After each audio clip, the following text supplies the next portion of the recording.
Of the 4 basic ways to cook an egg, poaching seems to be the one that's most intimidating. And while it's possible to mess up a poached egg, that's true for pretty much anything we do in the kitchen. The best way to ensure success and reduce cooking anxiety is knowledge and practice. And since I'm not able to practice for you, in this video, I'll help with the knowledge part. Today we are going over 11 tips, all of which I have personally tested, to help you get the perfect poached egg every time. Let's go.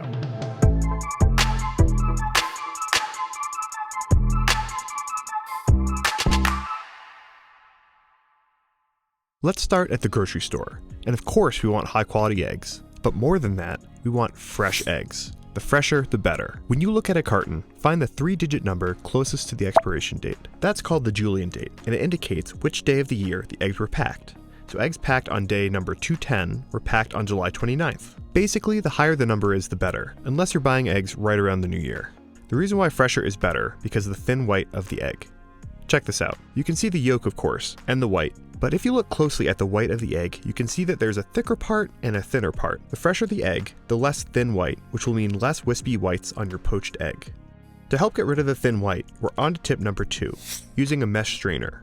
I'm using a little one, but of course you can use a bigger one. The thin white part of the egg will drip through and leave you just the thick white and the yolk. This is taking a little bit of coaxing from me because I'm using a fine mesh strainer. Coarse mesh will work better if you have it. Now that our egg is strained, we're going to put it in a little ramekin or bowl or mug or whatever you have, which is the next tip. This makes it a lot easier to gently lay the eggs in the water, which is important for keeping the eggs' shape. Let's move on to our cooking vessel. I tested with both a larger pot and a wide pan with high walls. Non-stick is best, but if like me you don't have one big enough for this, just use a spatula to very gently make sure the egg is separated from the bottom of the pan after you drop it in the water. The only success I found with the pot was with the vortex method, which is something I'll get to in a little bit, but first let's talk about our cooking water. Egg whites are largely made from the protein albumin. When you see the egg go from clear to white, that's the albumin denaturing and losing their shape. Usually we do this through heat, but acidity also denatures albumin. So when you add vinegar to water, you're helping the egg whites denature more quickly, and thereby setting the egg whites and helping the egg to keep its shape. Of course, you want to use a light colored vinegar here to avoid staining your eggs. There is some debate as to whether this is needed or not.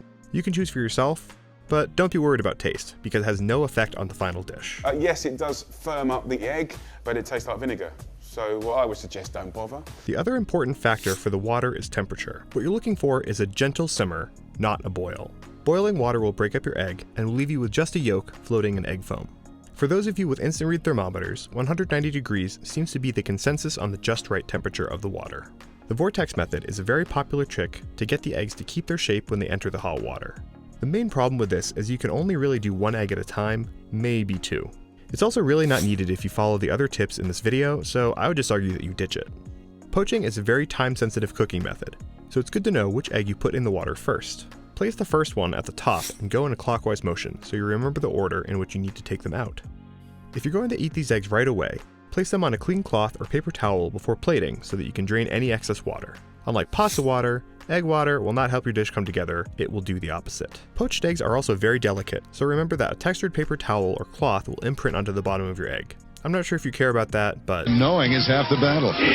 Alright, that's enough. At this point, you're also at liberty to trim any wispy whites on your egg if you care about this sort of thing. You can use a slotted spoon, a knife, or kitchen shears to do that, whatever's easiest.